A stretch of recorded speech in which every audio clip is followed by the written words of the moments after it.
السلام علیکم ورحمۃ اللہ وبرکاتہ۔ الحمدللہ رب العالمین، اللہم صلی علی محمد وعلی آل محمد۔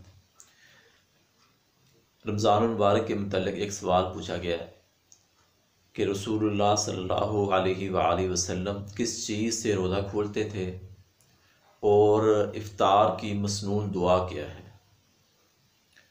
ابو داؤد کی روایت ہے کہ رسول اللہ صلی اللہ علیہ وسلم سیدنا انس رضی اللہ تعالیٰ عنہ روایت کرتے ہیں کہ رسول اللہ صلی اللہ علیہ وآلہ وسلم تر کھجوروں کے ساتھ روزہ افطار کرتے، اگر وہ نہ ملتی تو پھر خشک کھجوروں کے ساتھ روزہ کھولتے، اگر وہ بھی نہ ملتی تو پھر آپ پانی کے چند گھونٹ کے ساتھ روزہ افطار کرتے۔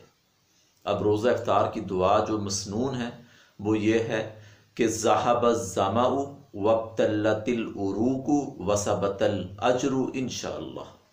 جب آپ روزہ افطار کر لیں، بسم اللہ پڑھ کے آپ کچھ کھا لیں، کچھ پی لیں، اس کے بعد آپ یہ دعا پڑھیں درمیان میں، یعنی کہ ذہب الظمأ پیاس چلی گئی، وابتلت العروق رگیں تر ہو گئی، وثبت الاجر انشاءاللہ اللہ نے چاہا تو اجر ثابت ہو جائے گا۔